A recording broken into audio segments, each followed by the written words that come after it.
ಶುಭೋದಯ. ಈ ದಿನದ ಮತ್ತೊಂದು ಉದಾಹರಣೆ ನಮ್ಮ ಜೀವನವು ಇತರರಿಗೆ ಏನನ್ನ ಕಲಿಸುತ್ತಿದೆ ಅನ್ನುವಂತಹ ಉದಾಹರಣೆಯಾಗಿದೆ. ನಾವು ಓದಿಕೊಳ್ಳುವಂತಹ ವೇದ ಭಾಗ ಸಮುವೇಲ 2ನೇ ಗ್ರಂಥ 11 ಹಾಗೂ 12ನೇ ಅಧ್ಯಾಯ. ಆದರೆ ಇದರಲ್ಲಿ ನಮ್ಮ ಗಮನ ಹೆಚ್ಚಾಗಿ 11ನೇ ಅಧ್ಯಾಯದ ಮೇಲೆ ಇರುವಂತದ್ದಾಗಿರ್ತದೆ.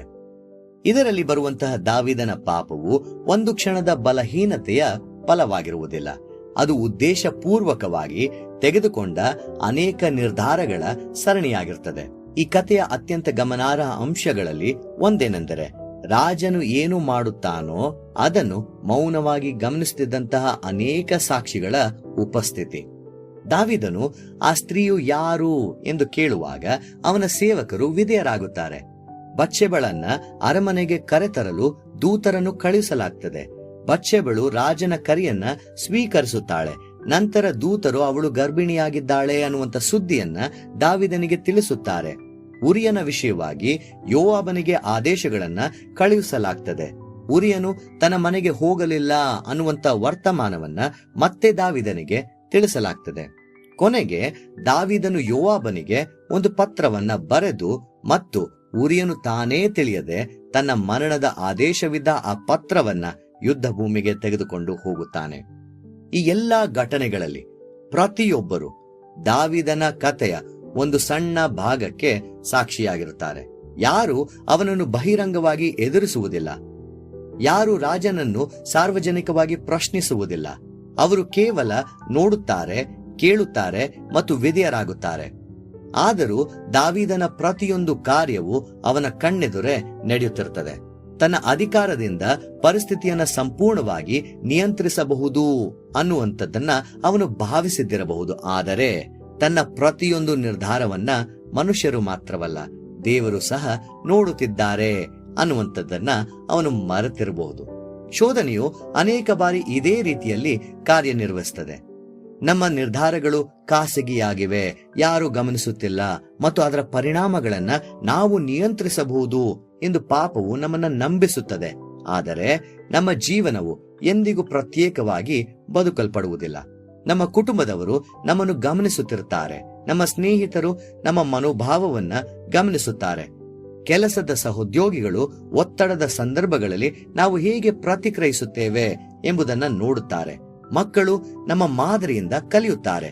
ಯಾರು ಏನು ಹೇಳದೆ ಹೋದರೂ ಅನೇಕರು ನಮ್ಮನ್ನು ಗಮನಿಸುತ್ತಿರುತ್ತಾರೆ. ನಾವು ಬೋಧಿಸುವ ಮಾತುಗಳಿಂದ ಮಾತ್ರವಲ್ಲ, ಯಾರು ಗಮನಿಸುತ್ತಿಲ್ಲ ಎಂದು ನಾವು ಭಾವಿಸಿರುವ ಸಂದರ್ಭಗಳಲ್ಲಿ ನಾವು ಹೇಗೆ ಬದುಕುತ್ತೇವೆ ಎಂಬುದರಿಂದಲೂ ನಮ್ಮ ಸಾಕ್ಷಿಯು ರೂಪುಗೊಳ್ಳುತ್ತದೆ. ದಾವೀದನ ಅತ್ಯಂತ ದೊಡ್ಡ ದುರಂತ ಕೇವಲ ಅವನ ವ್ಯಭಿಚಾರ ಅಥವಾ ಮೋಸವಲ್ಲ. ಪಾಪದ ಮಾರ್ಗವನ್ನು ಮುಂದುವರಿಸುತ್ತಾ ನಿಲ್ಲಲು ದೊರೆತ ಪ್ರತಿಯೊಂದು ಅವಕಾಶವನ್ನು ಅವನು ನಿರ್ಲಕ್ಷಿಸಿದ್ದೇ ಅವನ ದೊಡ್ಡ ದುರಂತವಾಗಿರ್ತದೆ. ಪ್ರತಿಯೊಬ್ಬ ದೂತ, ಪ್ರತಿಯೊಂದು ವರದಿ, ಪ್ರತಿಯೊಂದು ಹೊಸ ನಿರ್ಧಾರವು ಅವನಿಗೆ ಪಶ್ಚಾತ್ತಾಪ ಪಡುವ ಮತ್ತೊಂದು ಅವಕಾಶವಾಗಿರುತ್ತದೆ. ಆದರೆ ದೇವರ ಕಡೆಗೆ ಹಿಂತಿರುಗುವ ಬದಲು ದಾವೀದನು ತನ್ನ ಹೃದಯವನ್ನ ಕಠಿಣಗೊಳಿಸಿಕೊಂಡು ಮತ್ತು ಒಮ್ಮೆ ತನ್ನ ಜೀವನದ ಗುರುತಾಗಿದ್ದ ಯಥಾರ್ಥತೆಯಿಂದ ಇನ್ನಷ್ಟು ದೂರ ಸಾಗುತ್ತಾನೆ. ಆದರೂ ದೇವರು ಮೌನವಾಗಿರುವುದಿಲ್ಲ. ನಮಗೆ ಗೊತ್ತು, 12ನೇ ಅಧ್ಯಾಯದಲ್ಲಿ ನೀನೇ ಆ ಮನುಷ್ಯನು ಎಂಬುದಾಗಿ ನಾತಾನನ ಮೂಲಕ ದೇವರು ದಾವೀದನನ್ನ ಖಂಡಿಸುತ್ತಾನೆ. ಇಂದು ನಾವು ನಮ್ಮನ್ನ ಕೇಳಿಕೊಳ್ಳಬೇಕು, ನನ್ನ ಜೀವನವನ್ನ ಮೌನವಾಗಿ ಗಮನಿಸುತ್ತಿರುವವರು ಅದರಿಂದ ಏನನ್ನ ಕಲಿಯುತ್ತಿದ್ದಾರೆ? ಅವರು ಬಹುಶಃ ನಮ್ಮನ್ನು ಎಂದಿಗೂ ಪ್ರಶ್ನಿಸದೆ ಇರಬಹುದು. ಆದರೆ ನಾವು ಹೇಗೆ ಮಾತನಾಡುತ್ತೇವೆ, ಹೇಗೆ ನಾಯಕತ್ವ ವಹಿಸುತ್ತೇವೆ, ಹೇಗೆ ಪ್ರೀತಿಸುತ್ತೇವೆ ಮತ್ತು ದೇವರಿಗೆ ಹೇಗೆ ವಿಧೇಯರಾಗಿರುತ್ತೇವೆ ಎಂಬುದನ್ನ ಅವರು ಗಮನಿಸುತ್ತಿದ್ದಾರೆ. ನಮ್ಮ ಜೀವನವು ಪ್ರತಿದಿನ ಒಂದು ಸಾಕ್ಷಿಯನ್ನ ಬರೆಯುತ್ತಿದೆ.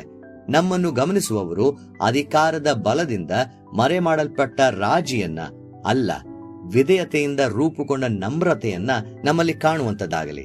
ನಿಜವಾದ ಸಾಕ್ಷಿಯು ಎಂದಿಗೂ ಬೀಳದ ವ್ಯಕ್ತಿಯಲ್ಲ, ಬಿದ್ದಾಗ ತಕ್ಷಣ ದೇವರ ಬಳಿಗೆ ಹಿಂದಿರುಗುವ, ಯಥಾರ್ಥತೆಯಲ್ಲಿ ನಡೆಯುವ ಮತ್ತು ತನ್ನ ಜೀವನದ ಮೂಲಕ ಇತರರನ್ನು ತನ್ನ ನಂಬಿಕೆಯ ಸತ್ಯತೆಯನ್ನು ಪ್ರಶ್ನಿಸುವ ಬದಲು ದೇವರನ್ನು ಮಹಿಮೆಪಡಿಸುವಂತೆ ಬದುಕುವಂತಹ ವ್ಯಕ್ತಿಯಾಗಿದ್ದಾನೆ.